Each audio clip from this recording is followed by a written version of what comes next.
ভাই লোক এয়া হৈছে পাৰফেক্ট কামৰ পাৰফেক্ট ৰিজাল্ট 3 নম্বৰ গিয়াৰত 80 ক্ৰছ কৰি দিছো 4th গিয়াৰত মোটামুটি 100 টাচ কৰি দিছো আৰু 100 টাচ নহয় 100 পাৰ হৈ গৈছে এয়া চাওক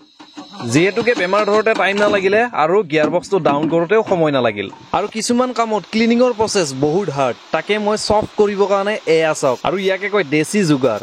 গাড়ীখনৰ ইগনিশন সুইচটো অন কৰাৰ লগে লগে গম পালো যে গাড়ীখনৰ সাৰ্ভিস ফেল আছে চাওক ইয়াতে হেই ৰেঞ্জ পাটৰ কেনেকুৱাকে ব্লিং কৰি আছে দেখিছে এইফালে আকৌ গাড়ীখনত গিয়াৰ শিফটিং হাৰ্ড আৰু ক্লাছটো একেবাৰে ৰেসপন্স কৰা বন্ধ কৰি দিছে বন্ধুসকল আজি কিয়া ক্ৰেন্স এখনৰ কাম কৰিম আৰু আপোনালোকক দেখুৱাম গাড়ীখনত কি প্ৰবলেম আছে আৰু এই গাড়ীখন হৈছে আমাৰ গাঁৱৰ তো সেই কাৰণে কামখিনি মোক কৰিব দিলে আৰু যাতে মই কম খৰচতে এই কামখিনি কমপ্লিট কৰি দিব পাৰো আৰু এই গাড়ীখনৰ মেইন প্ৰবলেমটো হৈছে গিয়াৰ শিফটিং মানে মাজে মাজে কি হয় ক্লাছটো কাম কৰা বন্ধ কৰি দিয়ে আৰু গাড়ীখন মই মালিকৰ ঘৰৰ পৰা মই নিজে মানে গ্যাৰেজলৈকে লৈ গৈ আছো আৰু ৰাস্তাত মই প্ৰবলেমটো পাই আছো কাৰণ ক্লাছটো কেতিয়াবা একেবাৰে এৰি দি আছে গিয়াৰ শিফটিং হ'বই নিবিচাৰে ফাইনালি গাড়ীখন যেনেকে তেনেকে গ্যাৰেজলৈকে লৈ আহিলো আৰু এতিয়া গাড়ীখনত কি প্ৰবলেম আছে আপোনালোকক দেখুৱাম লগতে তাৰ ওপৰত কাম কৰিম গাড়ীখনৰ বনেটখন খুলি যি অৱস্থা দেখিলো এনেকুৱা লাগে সাগে 2-4 মাহলৈকে বনেট খুলাই নাই আজিলৈ আৰু বিনা কাৰণত আমি সময় নষ্ট নকৰি পেলাই তলফালে যেটো ইঞ্জিন গাৰ্ড আছে এটো দেখিছে এটো খুলি পেলাই বাহিৰত ওলাই দিছো আৰু ইয়াতে চাওক হৈ আছে কি তলফালে গিয়াৰ বক্সৰ তলত এয়া কি দেখিছে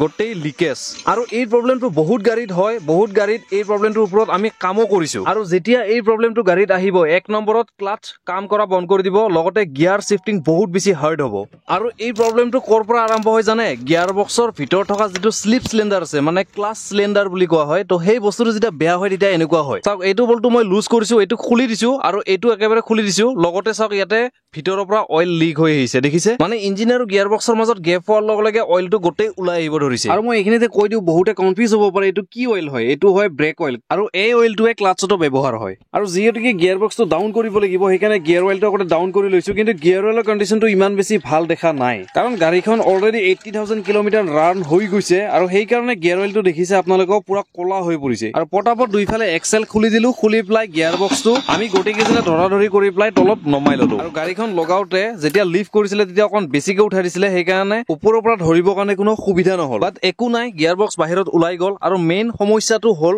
এইটোৱে হৈছে মেইন সমস্যা কেমেৰা যদি ওচৰত লৈ গৈ প্লাই দেখুৱাও চাওক একদম ক্লিয়াৰ কে গম পাই যায় এইফালে দি অইল লিক হৈছে আৰু অইলটো সিধা ড্ৰেইন হৈ প্লাই ইয়াতে ৰৈ যায় আৰু এইবিলাক চক ধুলি লাগি আছে দেখিছে ইমানতে ৰৈ দিলে নহব আমি কাৰণ ইমান কষ্ট কৰি গিয়াৰ বক্স এটা ডাউন কৰা যায় আৰু ক্লাছ দি স্পেশাল প্লেট নচোৱাকে এৰি দিলেতো নহব কাৰণ ইয়াৰে ফিংগাৰ বিলাক দেখিছে সব এটা দুটা আপ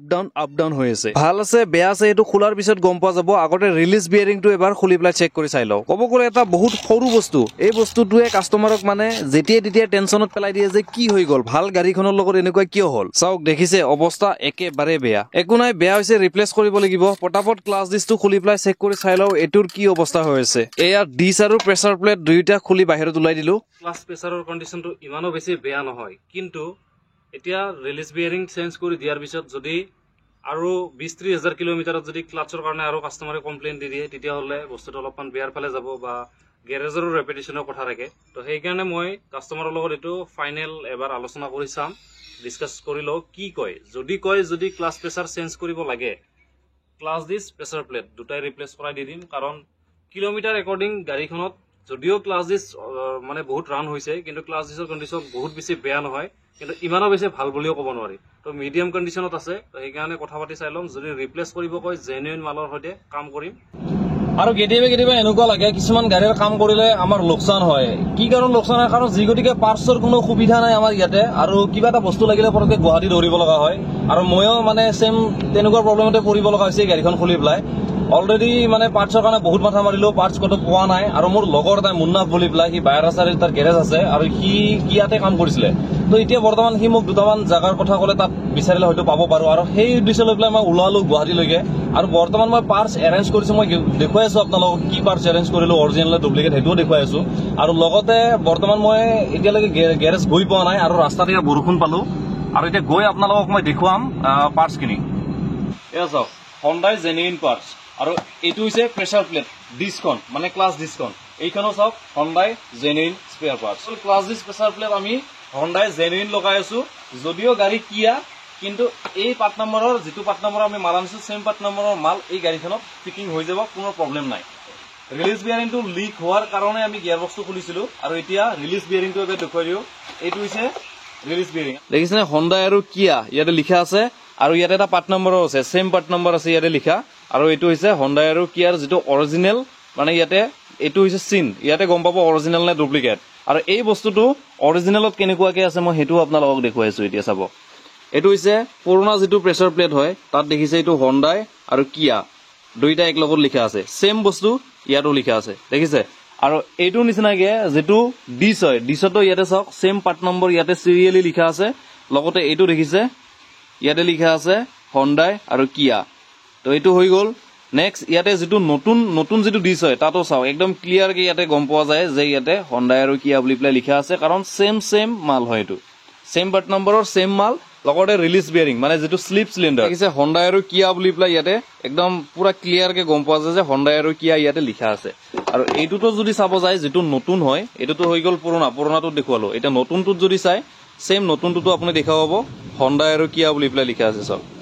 আৰু যেতিয়া পৰা এই গাড়ীখনত কাম কৰি আছো কাস্টমাৰে কৈছে গোটেইখিনি বস্তু আমাৰ হাতত অৰ্ডাৰ দিছিলে আৰু আমি এই বস্তুখিনি আনি দিছো কাস্টমাৰে বিশ্বাস কৰি প্লাই যিহেতুকে আমাক বস্তুখিনি মানে আনিবৰ কাৰণে দায়িত্ব দিছিলে তো সেই কাৰণে চেষ্টা কৰিছো গোটেইখিনি বস্তু জেনুইন দিবৰ কাৰণে যাতে কাস্টমাৰৰ লগত কোনো ঠকাধাৰী নহয় ব্ৰেক অইল লাগি যিবিলাক ঠাইত ব্ৰেক অইল লাগিছিলে মানে গোটেই লেতেৰা হৈ গৈছিলে ধুলি বালি লাগি তো এইখিনি ক্লিন কৰাই দিছো আমি আগতেও কৈছো আৰু এই সিলিন্ডাৰটোৱে গোটেই লেতেৰা কৰিছিলে তাৰ ঠাইত নতুন স্লিপ সিলিন্ডাৰ লাগি গল এইফালে class D spacer plate fitting কৰা হৈ গৈছে গিয়াৰ বক্সৰ কামখিনি কমপ্লিট হোৱাৰ পিছত আমি আৰু এটা বস্তু চালো ইঞ্জিন অইলটো কাৰণ এইটো হৈছে মেইন বস্তু তো এই কাৰণে ইঞ্জিন অইলটো চেক কৰিলো ইঞ্জিন অইলৰ কন্ডিশনটো ইমান এটা বেছি ঠিক নহয় আৰু ইঞ্জিন অইলৰ যেটো কেপ হয় হেতু খুলি প্লাই চালো ইয়াতেও লেয়াৰ বান্ধি আছে কাৰণ গাড়ীখন 80000 কিলোমিটাৰ চলি গৈছে আৰু যেটো সাৰ্ভিস লাইট হয় হেতু গাড়ীখনত ব্লিংক কৰি আছে সেইকাৰণে ভাবিলো যে বেষ্ট হ'ব ইঞ্জিন অইলটো ৰিপ্লেস কৰি দিও কাৰণ সময় হৈছে নৰমাল পিএমএস কৰাৰ সেই কাৰণে ইঞ্জিন অইল ফিল্টাৰ যিখিনি বহুত বেছি ইম্পৰ্টেন্ট হয় সেই বস্তুখিনি আমি আমাৰ ফালৰ পৰা ট্ৰাই কৰিছো গোটেইখিনি চাই দিব কাৰণে আৰু এইফালে যদি চাই এটো হৈছে অইল ফিল্টাৰ আৰু অইল ফিল্টাৰৰ লগতে ইঞ্জিন অইলটো ফলোৱাৰ একদম পাৰফেক্ট টাইমত আমি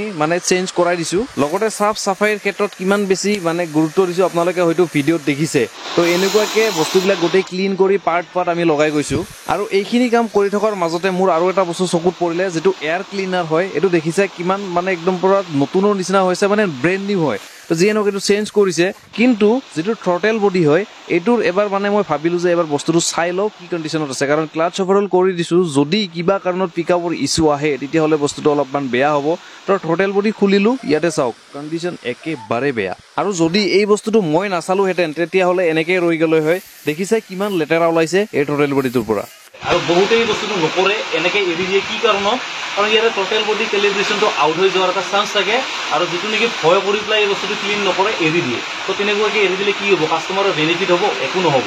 যিগতিকে সাৰ্ভিসিং কৰিছো ভালকে কৰি দিছো আৰু এয়া চাওক প্ৰথমতে কি এটা কন্ডিশনত আছিল আৰু এবাৰ মই হাত লগাৰ পিছত কেনেকুৱা হৈ গল তো যিয়ে নহওক ভিডিঅটো বহুত বেছি দীঘল নকৰো আৰু যিগতিকে ক্লাচ ওভাৰঅল কৰিছো ব্ৰেক অইলৰ দৰকাৰ হ'ব কাৰণ হাইড্ৰলিক ক্লাচ হয় ইয়াতে .4 ব্ৰেক অইল লাগে তো আমি .4 ইউজ কৰিছো কি ইঞ্জিন অইলৰ যদি কথা কও হণ্ডাই ৰেকমেন্ডেড সেল হেলেক্সৰ 5W30 ইঞ্জিন অইল ইউজ কৰি আছো আমি আৰু যদি কিলোমিটাৰৰ কথা ক'ব যাও 10ৰ পৰা 12000 কিলোমিটাৰ ইজিলি কাস্টমাৰে এই অইলটো চলাব পাৰিব কোনো প্ৰবলেম নাই ৰেডিয়েটৰ আৰু ৰিজাৰ্ভাৰ টেংকত অকমান কুলেন্ট লেভেলটো কম আছিল তো সেইকাৰণে পিংক কালাৰৰ মহিন্দ্ৰাৰ কুলেন্ট ইউজ কৰিছো আৰু যেহেতুকে আপোনালোকে দেখিছে গাড়ীখনৰ যেটো ট্ৰান্সমিশন অইল আছিল মানে গিয়াৰ অইলৰ অৱস্থা একেবাৰে বেয়া আছিল সেইকাৰণে নতুন গিয়াৰ অইল ইয়াতে ভৰালো আৰু এতিয়া আমাৰ কাম ৰৈ গল গাড়ীখনৰ যেটো সাৰ্ভিস লাইট ইয়াতে ব্লিংক কৰি আছিল তো এইটো এতিয়া বৰ্তমান ৰিসেট কৰিব লাগে যেহেতুকে গাড়ীখনৰ আমি সাৰ্ভিস কৰাই দিছো তো সেইকাৰণে সাৰ্ভিস লাইটটো ৰিসেট কৰাই দিব লাগিব যাতে নেক্সট সাৰ্ভিসৰ সময়লৈকে এই লাইটটোৰ ৱাৰ্নিং নাহে আৰু এইখন গাড়ীত আপুনি বিচাৰিলে মেনুৱেলিও কৰিব পাৰে কিন্তু মই ইয়াতে স্ক্যানাৰ লগাই প্লাই কৰিছো এই কাৰণে কাৰণ গাড়ীখনৰ মই বহুত কিবা বস্তু খুলিছিলো তো সেইকাৰণে গোটেইখিনি অল ডিটিসি ক্লিয়াৰ কৰি প্লাই এবাৰ ডেটা চেক কৰি লম তো ভাইলোক এয়া আমাৰ ৰিসেট কৰা হৈ গৈছে যেটো সাৰ্ভিস লাইট আছিল তো ৰিসেট কৰা হৈ গৈছে এবাৰ মই ইগনিশনটো অন অফ কৰি প্লাই দেখুৱাই দিও আগতে যেটো মানে ৱাৰ্নিং লাইট আহি আছিল যেটো ৰেঞ্জ পাটৰ এটা সিগনেল আহি আছিল তো সেই বস্তু দিতে চাওক নাই ফিউল লেভেল কম আছে কাৰণে ফিউল ৱাৰ্নিং লাইটটো ইটো আহি আছে তো উলাই আহিছো আমি গাড়ীখন ৰোড টেষ্ট ড্ৰাইভ কৰিব কাৰণে আৰু গাড়ীখন অকমান স্পীড চলাই মিলি প্লাই চেক কৰি চাই আছো যদি কিবা কাৰণত কিবা প্ৰবলেম উলাইও তো সেই বস্তুখিনি যাতে আমি ঠিক কৰিব পাৰো তো এই কাৰণে বস্তুখিনি এবাৰ ক্লিয়াৰ কে চাই আছো আমি বহুতবাৰ এনেকুৱা হয় গাড়ী এখন ডেলিভাৰী কৰি দিয়াৰ পাছত কিবা সৰু সুৰা কুটিনাটি থাকি যায় তো সেইটো কাৰণে কাস্টমাৰে আকৌ পিছত আহিব লগা হয় তো সেইটো একেবাৰে নিবিচাৰো বাকি ভিডিওটো চাই কেনেকুৱা বলে আপোনালোকে জনাব কাৰণে একেবাৰে নাপাহৰিব আৰু যদি ভিডিওটো চাই ভাল লাগিছে তেতিয়া হলে ভিডিওটো এটা লাইক কৰি দিব